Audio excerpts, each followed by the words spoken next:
Oke, Assalamualaikum warahmatullahi wabarakatuh. Untuk praktik industri 2 Kebon Jeruk dan Citra Raya, berikut saya kirimkan format pengerjaan laporan. Nah, pengerjaan laporan ini ditujukan untuk praktikan yang mengambil keseluruhan materi yang diajarkan di praktik industri 2, yaitu ergonomi, sistem produksi, dan juga penelitian operasional. Oke, kita lanjut. Di sini formatnya sudah saya buatkan kerangkanya. Teman-teman tinggal melanjutkan aja. Di cover ini teman-teman gak usah ada yang diutak-atik, semuanya sudah sesuai format. Dan nanti di sini teman-teman tinggal ganti nama, tinggal ganti kelompoknya, kelompok berapa, terus namanya di kolom sini, dan di kolom yang sini penulisan NIM teman-teman. Nah, untuk yang di Kebon Jeruk nanti ini diganti menjadi Jakarta, untuk yang di Citra Raya ini nanti diganti menjadi Tangerang.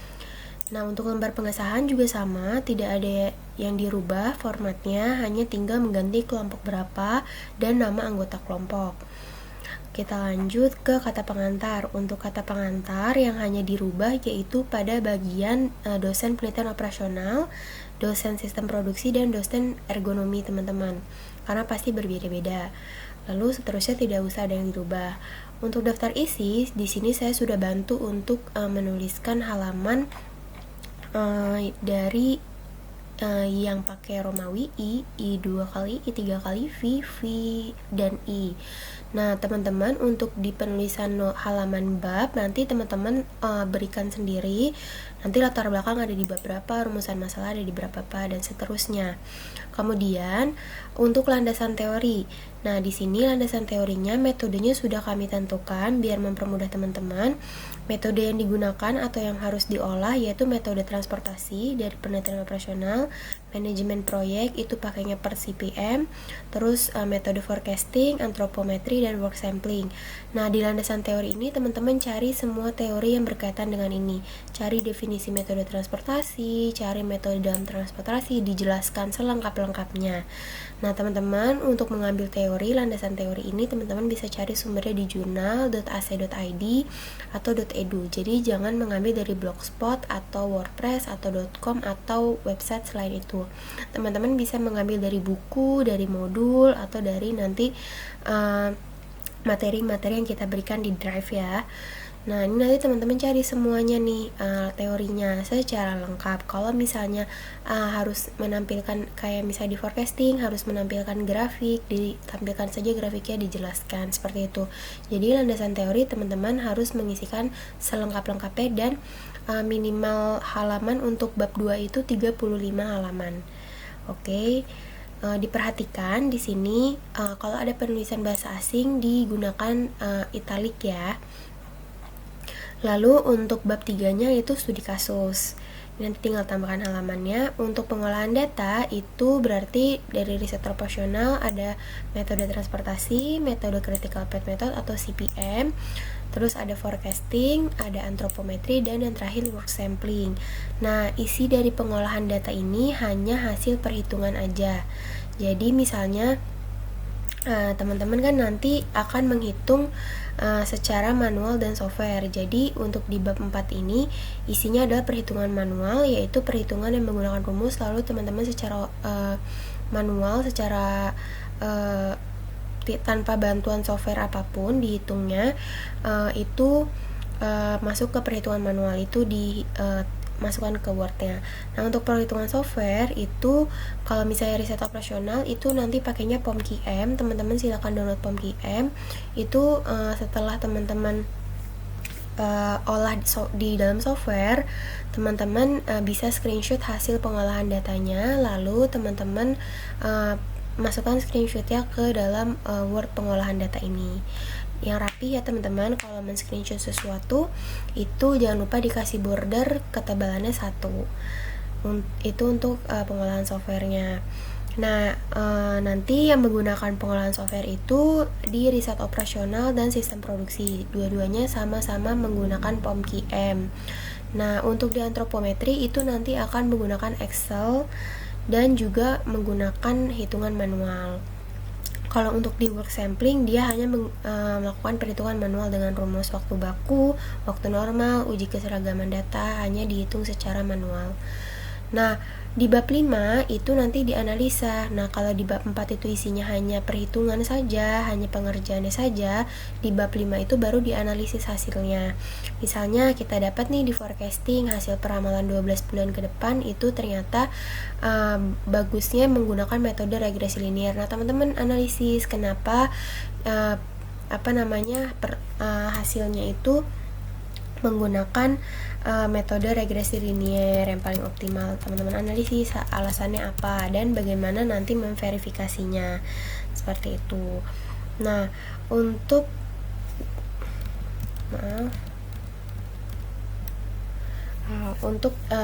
analisis software, teman-teman analisis biasanya di software itu nanti muncul grafiknya atau muncul iterasinya. Nah, itu teman-teman nanti silakan dianalisis hasil dari software.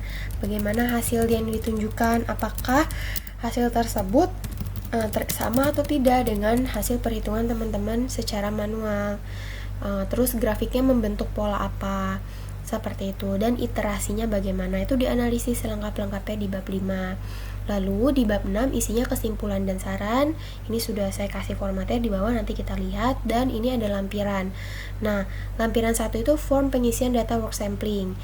Lampiran 2 itu sketsa produk. Sketsa produk ini merupakan gambar yang kalian masih coret-coret di kertas. Jadi gambaran kasarnya kalian sebelum membuat desain produk. Nah, lampiran ketiganya ini desain produk 2 dimensinya, yaitu yang menggunakan proyeksi baik Amerika ataupun Eropa. Jadi pilih aja salah satu, mau pakai proyeksi Amerika atau mau pakai proyeksi Eropa. Jangan lupa gunakan etiket, dan untuk desain produk 2D-nya ini atau 2 dimensinya gunakan software AutoCAD juga ya. Lalu untuk lampiran 4-nya itu desain produk secara 3D.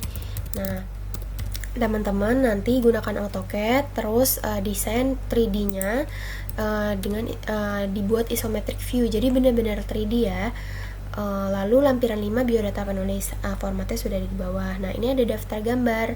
Daftar gambar itu kalian nanti didata tuh gambar-gambar yang kalian screenshot dari software, atau mungkin kalian di landasan teori masukin gambar grafik, itu nanti masuk ke daftar gambar. Daftar gambar teman-teman tahu ya, formatnya kayak daftar isi begini, nanti ada namanya, misalnya gambar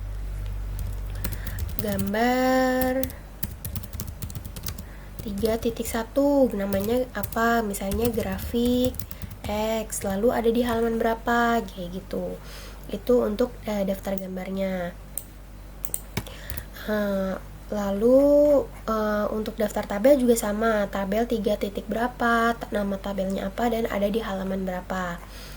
Kita lanjut ke bab 1 atau pendahuluan. Nah, untuk latar belakang, teman-teman ini nanti dibikin ada 3 paragraf. Nah, paragraf pertama itu berisikan permasalahan industri secara general. Industri manufaktur tuh menghadapi apa sih? Misalnya industri manufaktur itu di perkembangan teknologi yang pesat ini, industri manufaktur itu menghadapi permasalahan mengenai permintaan pelanggan yang semakin spesifik, sehingga perusahaan harus merancang proses bisnis atau strategi bisnis yang dapat beradaptasi dengan perkembangan zaman sekarang. Untuk itu perusahaan perlu melakukan optimalisasi baik dari segi mesin, material, pekerja, dan lain-lain. Nah, itu kan permasalahan yang dihadapi industri manufaktur secara general. Nah, di paragraf 2-nya teman-teman itu berisikan pendekatan yang nanti akan teman-teman gunakan untuk menyelesaikan permasalahan yang ada. Studinya tuh apa? Berarti studi yang digunakan itu ergonomi, penelitian operasional, dan sistem produksi. Jadi urutannya teman-teman cari dulu definisi penelitian operasional itu apa, lalu definisi sistem produksi itu apa, dan definisi ergonomi itu apa. Menurut ahli boleh, menurut suatu organisasi boleh. Itu dijadikan paragraf 2. Nah, dinarasikan dengan baik ya teman-teman. Jadi berkesinambungan antara paragraf 1 dengan paragraf 2, atau di dalam paragraf itu sendiri kalimatnya berkesinambungan. Paragraf itu minimal 4 titik atau ada 4 kalimat. kalau sudah ada 4 kalimat, teman-teman boleh bikin paragraf baru. Tapi kalau belum ada 4 kalimat, itu teman-teman jangan membuat paragraf baru. Lalu untuk di paragraf 3 itu berisikan permasalahan perusahaan teman-teman. Jadi teman-teman perlu menentukan nama PT teman-teman, misalnya PT XYZ. Nah, permasalahan yang dihadapi apa? Misalnya permasalahannya disesuaikan dengan metode yang nanti teman-teman akan gunakan untuk menyelesaikannya. Nah, kalau di paragraf 3 berarti nanti teman-teman menarasikan bahwa perusahaan ini punya permasalahan berkaitan dengan transportasi, berkaitan dengan waktu kritis, berkaitan dengan peramalan penjualan, berkaitan dengan realisasi produk yang ergonomis, berkaitan dengan waktu baku pekerja. Nah, itu ditulis di paragraf 3. Jadi, PT XYZ memiliki permasalahan apa dan solusi yang diarahkan PT XYZ itu apa? Itu untuk paragraf 3. Nah, lalu untuk rumusan masalah, teman-teman tinggal ganti nama produk teman-teman apa, PT-nya apa. Lalu untuk pembatasan masalah, nah yang metode transportasi teman-teman, metode transportasi itu kan ada banyak ya jenis metode yang digunakan, yang diajarkan di Google Classroom juga. Nanti teman-teman boleh pakai Vogel atau pakai yang lain, sesuai yang teman-teman merasa mudah ya. Nah, untuk yang nomor 2 pembatasan masalah, ini tinggal ganti nama produknya dan PT-nya apa. Lalu untuk yang nomor 4, ini teman-teman memilih dimensi tubuh yang teman-teman bisa terapkan untuk membuat produk nanti. Misalnya kayak kemarin saya jelasin tuh, kalau mau bikin helm, teman-teman berarti harus pakai dimensi tubuh yang bagian kepala, lingkar kepala, lebar kepala, terus panjang kepala sampai dagu, seperti itu. Nah, teman-teman pilih 10 dimensi tubuh yang bisa dihubungkan ke produk teman-teman nanti ukurannya. Lalu untuk nomor 5 tinggal rubah nama PT dan nama produk teman-teman. Nah, kalau tujuan penelitian di sini teman-teman hanya tinggal merubah nama produk dan nama PT-nya. Lalu di landasan teori yang sudah saya jelaskan tadi di awal, ini berisikan teori-teori, subbabnya disesuaikan dengan yang di atas, diisi selengkap-lengkapnya. Jangan lupa kalau ada bahasa asing ditulis dengan italik. Lalu untuk studi kasus, nah di studi kasus ini sebenarnya lebih kepada soal. Jadi tadi teman-teman bisa nih kuncinya begini, teman-teman tadi metode transportasi, lalu teman-teman cari di Google soal atau studi kasus mengenai metode transportasi. Nah, nanti teman-teman copy tuh soalnya atau studi kasusnya. Nah, teman-teman narasikan seakan-akan itu permasalahan yang terjadi di PT teman-teman. Jadi, nanti misalnya PT XYZ mengalami permasalahan mengenai pengiriman barang ke kota-kota besar. Untuk itu, PT XYZ memerlukan penyelesaian menggunakan metode transportasi. Jadi dinarasikan dengan baik ya teman-teman. Teman-teman bisa nyari contoh studi kasus per metode, tapi dinarasikan dengan baik, dijadikan seakan-akan itu permasalahan perusahaan secara luas. Nanti dikorelasikan tuh bagaimananya. Kayak di metode transportasi, berarti nanti teman-teman juga masukin tuh tabel metode transportasinya yang akan nanti diselesaikan, diolah. Forecasting, nanti teman-teman masukkan data historis 12 bulannya, bagaimana angkanya. Nah, itu untuk studi kasus. Jadi permasalahan di perusahaan yang akan diselesaikan dengan metode-metode tadi, metode transportasi, CPM, forecasting, work sampling, dan antropometri, kayak gitu. Itu untuk studi kasus. Untuk bab 4 pengolahan data, ini isinya hanya perhitungan teman-teman. Untuk yang manual berarti menggunakan rumusnya jangan ditulis tangan ya, rumusnya pakai yang equation di sini. Itu untuk yang pengolahan data manualnya, pakai rumus dihitung manual. Kalau yang pakai software gimana? Pakai POMQM, nanti hasil dari POMQM itu di screenshot semua, lalu di border ketebalannya 1, kayak gitu. Jadi untuk pengolahan data tidak ada narasi, hanya hasil saja. Nah, untuk bab 5 itu analisis data, yaitu menganalisis hasil pengolahan data tadi.